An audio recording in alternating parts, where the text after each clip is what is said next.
Welcome to Revitalize and Replant with Mark Clifton, where we equip pastors to take their churches from declining to thriving by pointing them to a new future and a new hope. Join us weekly for encouragement and practical advice in your pastoring journey. Boy, if there's one thing that we all know about, it's getting too busy. Being too busy. And you know, we think that it's just an individual choice. Yeah. But, you know, the truth of the matter is churches become too busy. Not just the pastor. Yeah. Not just individuals, but the church itself becomes way too busy. Yeah. And it doesn't matter the size of the church either. Exactly. Hey, I'm Mark, and this is Dan. This is Revitalize and Replant with Mark Clifton. There's Kyle Bueermann over there. And Halleck is on vacation. He's on sabbatical. I know they call it sabbatical. It's not vacation. He's on sabbatical. Is he actually studying? Do you know? Is he doing a study? No, I think he's at. I think he's probably right now. What time is it? I think he's doing the Small World thing at Disneyland. Yeah, I see. Yeah. But it's a sabbatical. It's not a sabbatical. Yeah. So. Anyway, church has become way too busy, and you found an article from your friend Tom Rainer that he wrote a few years ago, and it's just as pertinent today as it was then. Right. Boy, busyness is it is a burden on pastors and on churches, and I remember somebody one time said we need to make sure we have enough margin in our life to be able to spend time with the Lord, to be able to do things that we're not planning to do.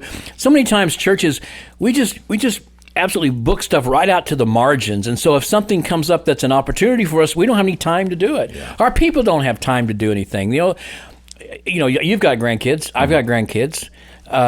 Kyle, one day, will have grandkids. Man, I hope so. Okay. But, I hear they're great. Like, my kids are in their 40s now, almost. Late 30s, early 40s. Your kids are what, 60 now? Is that about right? Well, almost. That's the youngest one is almost 60. But when my boys were little, organized sports was maybe 2 nights a week, maybe one day of practice and maybe one day a game, maybe. And it didn't last very long. You know, season was pretty short.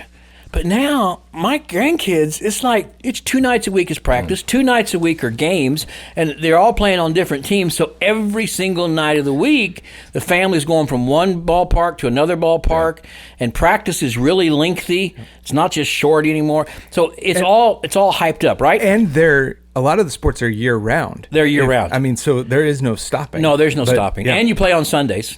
You should never play on Sundays. All the time. So all of that to say, people's lives are busier. Also, we work 24/7 now, and we're online 24/7 now. We don't have the rhythms we had 30 years ago, working 9 to 5, being home on Saturday and Sunday. So people's lives are busier, and the churches have become busier, right? And not always productive, but busy. So Rainer is going to help us here. Your church may be declining. It may be small in number. You may be having all kinds of problems, but you may be too busy. Right? As you said, regardless of the size. Regardless of the size. I did say that. And and the thing that I found working in small churches, particularly when you're working with rural churches. Yes. Because, I mean, they've got the farm element. You know, right. And that's a critical issue at several times during the year. That's right. But now you pile in all the other things that the kids are doing at school and the clubs and the social meetings. We had a rule when our kids were growing up. You could play one sport at a time and be a member of one club at a time. Did you? How'd that rule work? It worked out great. Did it really? It worked out great. And so we were busy, but we weren't too busy. Right. And but that's all changed. Oh, totally. And my kids now, with their kids, they don't have that rule. No. Now they do kind of try, to get some semblance of order into what they're doing. But another thing too is now everybody. You mentioned this, but everybody's working. Husband and wives are they're working. Both working. Yeah. So and sometimes the kids are working. That's right. So let's talk about churches that are way too busy. Number one. Are you ready? Who are you yelling at? I don't know. I'm just trying to stay awake. Man, I'm on the other side of the room, but my lower lip started quivering there. I can hear y'all just fine. I'm just trying to wake myself up. All right. It's early in the morning. They don't realize we're doing this at 9:30 in the morning. Okay, I've only been out of bed for 15 minutes. All right, here we go. 9:30 somewhere. 9:30 somewhere. Okay, anyway, number one reason churches are too busy. This is so good. Are you ready? Activities become synonymous with ministry. Rainer says, I'm familiar with a mission support group in a church. It includes 30 people representing 20% of the weekly worship attendance. The group is very active with fellowships, meetings, speaker events, but the mission support group has never supported missions. They've been involved in everything but missions. Yeah. And, we're called a mission support group. We have meetings, we have fellowships, but we've never really supported missions. So like I said before, it's like a bunch of old men who like to get together and talk about fishing but never get in a boat, and all that activity makes us feel like we're doing something, but we're not really doing anything. Particularly if you couch it in spiritual terms. Okay. And we do that. It's like let's pray about this issue, and all of a sudden that becomes an avenue to talk about who knows how many other things. That's true. And so there's no real focus. We lose the focus, yep. And this is one of the primary marks that Mark has talked about for dying churches anesthetize the pain of death with an overabundance of activities, right? Yeah. So you go in and they would say, no, we're not dying. Look at all the activities We're busy. that we have. Right, we Yes. still have committee meetings. We Yep. still meet 3 times a week, Sunday morning, Sunday night, and Yep. Wednesday night. We still do all of our regular scheduled events, and we stay busy. And the fact of the matter is, with fewer people, you've Yes. got fewer people doing more stuff and staying busier all the time. Yes, a church of 50 still trying to do the activities of a church of 200. And check this out. I had a pastor friend one time, and I don't know how well it went, but I remember he had a relatively large church. By large, my standards, 200 or 300 people. That's large in my world. And he said, you know what? Coming up this year in December, we're going to go dark in December. And what we're going to do is we're not going to do anything other than Sunday morning worship between December 1st and New Year's 1st, other than Christmas Eve service and Sunday morning worship. We're not going to have any musicals. We're not going to have any dramas. We're not going to have any parties. We're going to ask our people to go to other churches, go to their musicals if they want to go. Make sure you go to your family gatherings. Make sure you go to your office parties and represent who you are in Christ. Engage the culture, engage the community. But we're going to take the church off of your plate during the busy, busy month of December. Was he still the pastor on January 1st? No, I think they fired him. Okay. It sounded good. But, again, December can be a crazy busy month. Every Sunday school class has a party. You may have a cantata of some kind, and you've got all kinds of practice for that. And then you've got all the other things that go on in school and in your work. And so sometimes it's not a bad idea to say, can we back off? And not to confuse busyness with productivity. Well, I think you have to create the parameter. What is the eternal value of what we're doing here?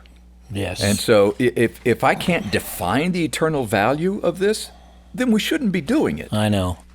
All right, number 2, programs and ministries are added regularly, but seldom or ever deleted. So over 30 years, we've added all of these different things, but we don't ever stop anything. Yeah, once it's on the books, Yeah, so we got all these things going. And, I wake up in a new world every day, right? Kyle's on our team at the North American Mission Board, and those guys know me. Every time we get together, I got a new idea, and this is the best idea I have ever had in my whole life, and we need to do this. Or at 11 o'clock at night. Or 11 o'clock at night, I'll text everybody saying, we got to do this. And, Jimbo, who's our executive director, says, we probably do, but we do all these other things we wanted to do. Now we just can't add one more thing necessarily unless we undo something. We don't have the bandwidth for it. Oh, yeah, we do. I said, we can add this. It won't be a big deal.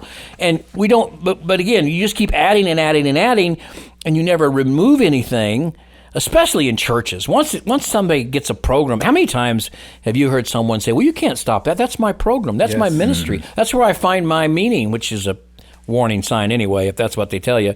But again, churches are seldom good at stopping doing anything. Well, we can't quit doing that. Somebody might. I remember Sunday night church, right? I remember Sunday night church. Oh, training union. Yeah, training. Perfect Okay, example. so my very first church, way up in North Missouri. You remember this? I was Dan and I I was the first pastor of a little church in Liberty, Missouri, called Eastside Baptist Church. And when I say little, dude, there was like 4 people and me. There's two families. There's two families. Two couples. Yeah. 2 couples and me. And we met above a vacuum cleaner store on the square in Liberty. And I was a freshman at William Jewell. And I was their pastor for a while. And they were waiting for Dan to get up here from Florida. So when Dan got up here, he changed the name to Liberty Community Fellowship. That was 1978. That was pretty weird back radical, then. yeah. Pretty radical. And the church grew a little bit. It did. Mm-hmm. It grew. So then I was called to become the pastor of a rural church up in North Missouri.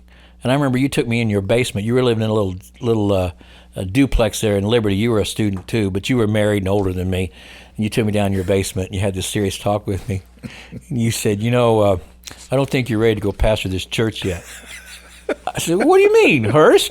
Well, I've just seen a lack of maturity in you and not following I through. did not Yes, say you did. that. I would never forget that. I would never forget that. And you know what? You were right. I was immature and I didn't follow through, but I went anyway.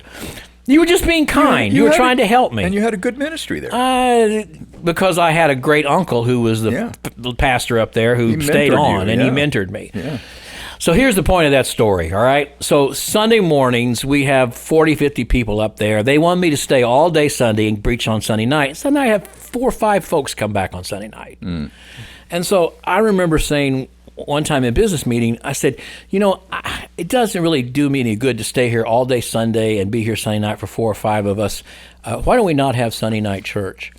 And the only deacon we had said, well, what if somebody's looking for a church that night? This is what he said. And they come here and the doors are locked. And then they get depressed and they kill themselves on the steps of the church.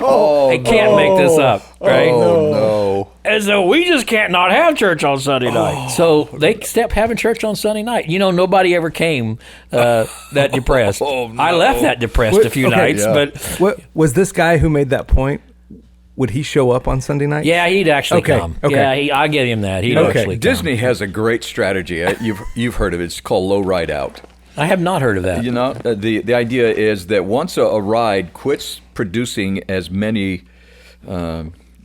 riders, they exchange that ride for a new one. They find really? a new ride. So as long as it produces people still using the ride, they keep it. But once it reaches a certain level of activity, low activity, they can it. And they bring in another ride. They replace it. Wow, that's what we need to do in church. And churches need to low learn ride that out. strategy. It's The just low ride out ride strategy. out. If the people aren't coming to ride the ride, Yeah. find By the way, something else. we remained extremely close friends, Dan and I, and business partners in many ways. Yeah. None of it made any money. Yeah. But even though he did share that with me, I was 18 years old. I didn't know from what. And he was right. I was full of arrogance and thought I could do everything, and I needed to. You were kind to me, and you loved me and cared for me through that. But, sometimes you just need an older person to just say, dude, you're not all you think you are. And when you get up there, you need to know that. So I appreciate that. Well, you just touched on really the third thing here Yeah. that Rainer talks about, and that is that programs and ministries become sacred cows. Yes. And just like that Sunday night service, that was Yes. a sacred cow. Yeah, we can't quit doing that. It's a pet project or it means something to somebody. And so we always say around this world that we live in here and revitalize and replant, you never make decisions based on not losing people. You make decisions based on doing what Jesus wants you to do with his church. Yeah. And so really worrying about sacred cows is you're worrying about losing somebody if we quit doing that. You're not deciding we shouldn't do that because it's not productive. We have to not eliminate that because somebody will be upset if we eliminate it. What about the person that says, though, that, we don't need to get rid of it, we just need to fix it? Yeah. What do you do then? I think at times you say, why don't fixing it is probably get rid of it. I think many times when they say that, it's just a way to hang on and not really do the surgery that needs to be done. Some things are way beyond fixing, and they just need to be replaced, or they need to be done away with, or they've had their opportunity and it's time to move on to something else. We've said all the time, guys, that when you're talking about churches that are healthy, and by healthy I mean they make disciples who make disciples, they result in the community being noticeably better, they are productive for the kingdom. These are churches, are you ready, that evaluate every year everything they've done. And if they realize it's not meeting the needs of the people, it's not making disciples, it's not resulting in the kingdom being expanded, we quit doing it. And that's a hard decision, especially for normative-sized churches to make, because normative-sized churches are so highly relational. Everybody's connected to everybody. In a larger church, the relationships are not nearly as strong because the church is just so large. You got 1,000 people. You can't know everybody, but in a church of 30 people, you know everybody. And if you're just going to start removing some activities and ministries that mean a lot to a few of those people, it can be very damaging to relationships. So I'm not suggesting this is easy, but I am suggesting that we can be too busy because A, we assume that activity means productivity. B, programs and ministries are added regularly, but not often removed. And C, as we just said, many times programs and ministries maybe are not effective, but man, they mean something to somebody, and we can't quit them. Number 4. This is an interesting point. Say it. What is it? The alignment question is not asked on the front end. What does that mean? Well, does it line up with what we are all about? Well, do we even know what we're all about? Exactly. That's the big question. And it really, what it comes back to is, okay, how involved are you in this ministry? Not you as a pastor. What your people? Yep. And because a lot of times you can fix these problems by letting them make the discovery instead of telling them. And you just alluded to this with these churches that, once a year they go through the process and they comb through it and everything. Yeah. Well, that's the people making the decision. That's true. That's the choice. How productive is it, and does it align with our mission and our strategy? But if we don't have a mission and a strategy that's specific and understandable. That's deadly. In other words, if your mission and strategy is to have a pattern of making disciples that make disciples that result in your community being noticeably better and the kingdom being expanded, then you need to look at everything you do through that lens. It's not that what you do may not be good. For example, you may have a soccer player who's supposed to be a forward, and he's supposed to score, right? Mm-hmm. He can control that ball. He can handle that ball. He can pass that ball. He can run up and down the field faster than anybody else. He is a great locker room player. Everybody loves him. He's got a great personality, but he's never scored a goal. He's there to score goals. The point of the game isn't to run up and down the field. It isn't to have a great locker room personality. The point of the game is to put the ball in the net. Yeah. You may have somebody in your church in these and you may have organizations, you may have programs that are great. They kind of run well. Everybody likes them, but they don't put the ball in the net. Right. It's not making disciples. It's not seeing the community noticeably better. It's not expanding the kingdom. It may be good. It may be fun. It may even be enjoyable, but it's not putting the ball in the net. At some time, you got to ask yourself, what does it mean in our church to put the ball in the net? And if it's not happening, we can't keep doing that.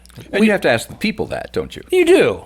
Did that make sense at all? Yeah, absolutely. I was very passionate about it. I just want you to know that. Well, this is one of the points that Rainer will make in Simple Church, right? You need to have a strategy, know who you are, know what your mission and purpose is. Yeah, okay.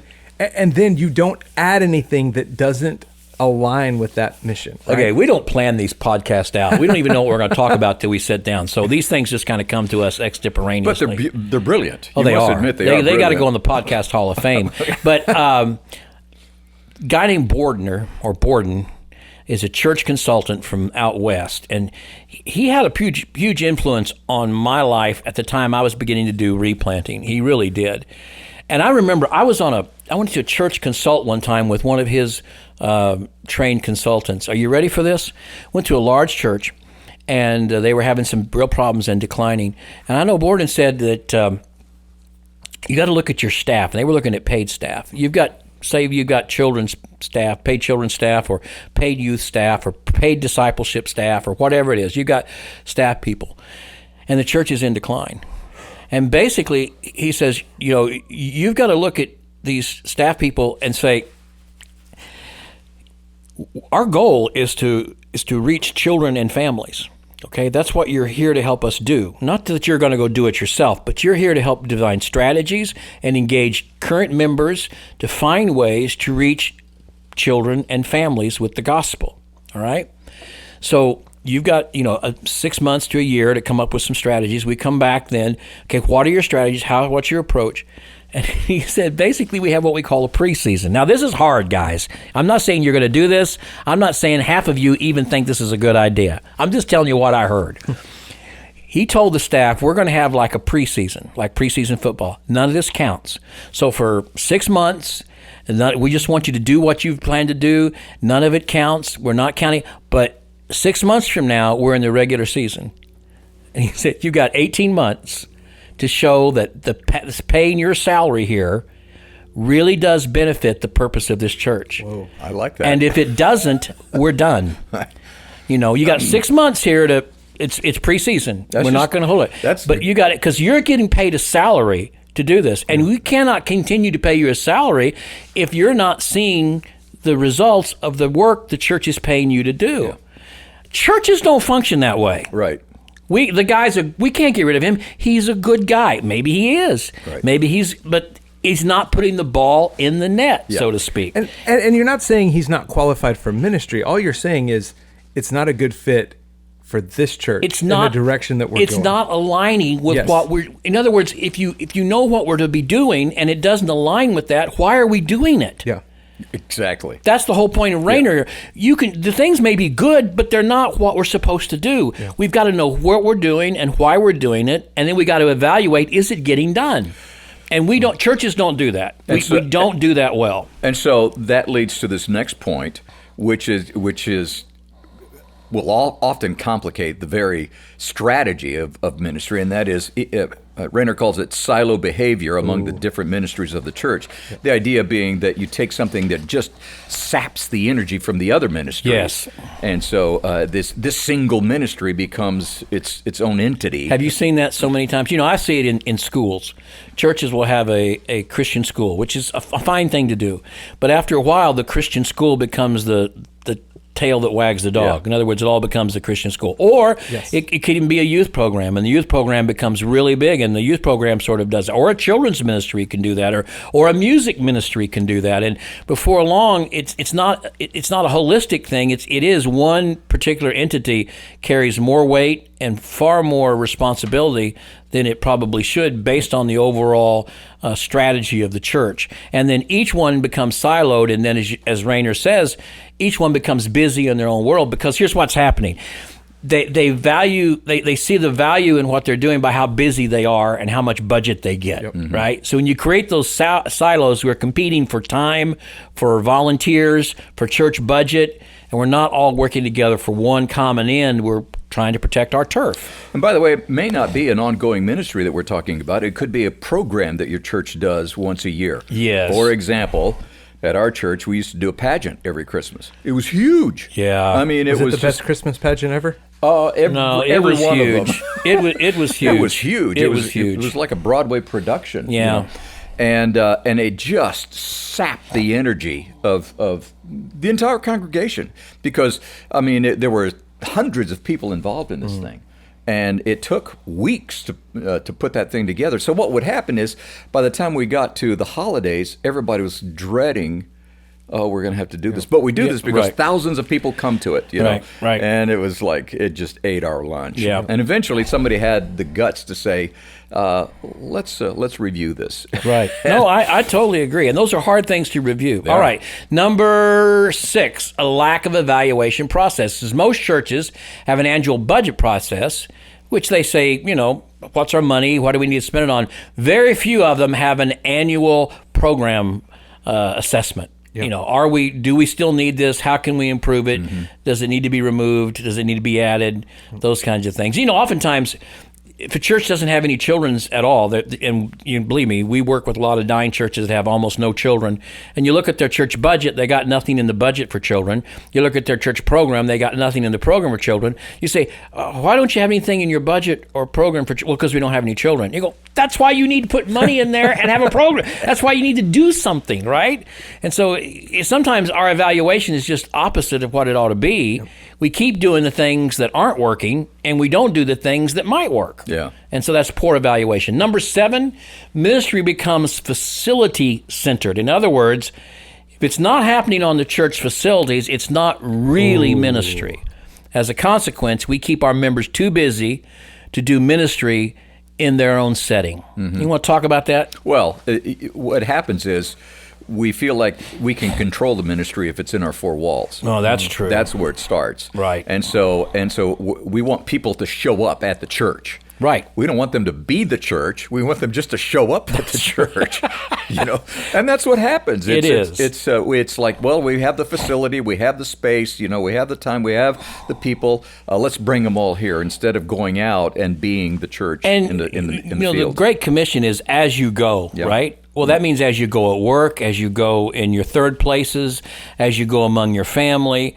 Well, if we never give them time to as you go, if they're always coming to our church building, which is how I grew up, I mean, it was simple. If you, and look, this is the way it was. If you were a deacon or a leader at our church, you were there Sunday morning, most of the time early Sunday afternoon for some kind of meeting, and then Sunday night. And then usually one Monday night you were there for church council meeting, or you had finance committee meeting or deacons meeting. And then Wednesday night was a dinner, started like 5 o'clock, and then you would have choir practice, Bible study, missions act. The whole Wednesday night was there. And then Thursday night was visitation, right? Well, I'm worn out just listening. But this is how we grew up. So when do you have time to maybe join a men's bowling league full of unchurched men that you get to spend 2 nights a week with these guys, finding out about their spiritual condition and being Jesus in that place? When do you have? We don't give our people margin to do those kinds of things. And I think this is a unique challenge in declining churches that have buildings that are far bigger than what they need, right? Yes. So you have, Mark, you and I have both been there, sanctuaries of 600, 700 people with 30 people gathered on Sunday morning. You have these enormous buildings, and I think the idea is, well, we have all this space. Yeah. Why don't we meet here? Right. Also, why meeting don't we here, use this space? Meeting here, Kyle, means we don't have to engage the world. Ooh. We're still doing church. We're being good Christians, but that world is really weird out there, and we don't have to engage that world. And at Warnell, when I was there, we said our mission was to be a member at Warnell, a covenant member, meant that these 3 things would be important to you. Corporate worship, that you would be our weekly corporate worship unless you were prevented from it. Number 2, you would be involved in some form of small group in our church. And number 3, and this was the biggie, you would make service a lifestyle. Mm-hmm. And service was not simply serving the church. It meant serving your neighborhood, serving your community, volunteering somewhere. I want Christians to volunteer to coach Little League. I want Christians to, look, I've been going to my grandkids' softball games. We need Christian softball coaches for children, for girls. Can I tell you that? Yep. We need Christians out there on the field coaching these kids. I don't mean upward basketball. That's fine. I'm talking about just regular city leagues. You need Christian influences there. Man, I would, if I got a strong Christian mother, I'd rather have her coach that girls' softball league in her community than have her to come to some committee meeting at our church once a week and she can't coach. Go out there and do that. Give them margin to make service a lifestyle. And if you're having everything you do on the church property, they're not going to have time to do that. Let's wrap it up with the final point that Rainer talks about, and that is that one of the significant issues that we have to deal with, and the reason the church has become too busy, is a lack of courageous leadership. Yeah. And that's all on you, isn't it? It is. It takes courage as a leader to say, no, we're not going to do this. Mm-hmm. But it takes no courage to say, okay, let's try that. It takes a lot of courage to say, we don't have time, we don't have the resources, it doesn't fit our strategy. But it also takes wisdom. And so when we talk about tactical patience, right? So what we're not saying in this podcast is you need to go axe all the programs that don't align with what you want to do. Well, that's true. But so there may be some things that you need to end. There may be some things that you just need to allow to die. That's right. And you need to have the wisdom to know what those things are in your church.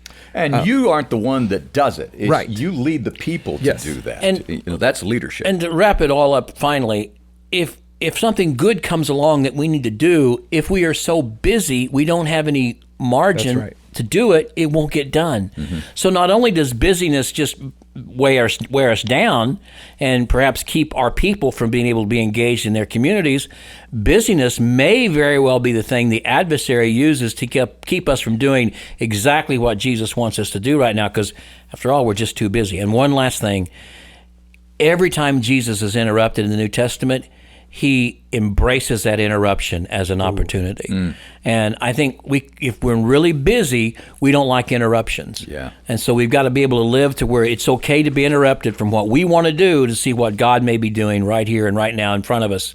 And so there's a lot of New Testament teaching in that. You could do a whole sermon series on the interruptions of Jesus. All right. Wow. What a podcast. I didn't know it was going to. We took a little longer than we normally take. We were pretty busy. We were busy. Busy. But I hope you'll join us again. We promised it to be shorter the next time. And now that I'm getting older, I am getting shorter. Thanks for joining us today on Revitalize and Replant. This podcast is brought to you by the North American Mission Board, where we help dying or struggling churches regain health for the glory of God and the good of their communities. If you found this conversation helpful, don't forget to subscribe to the podcast on your favorite platform. To learn more about becoming a replanting pastor or to explore resources about revitalization for your own church, visit churchreplanters.com.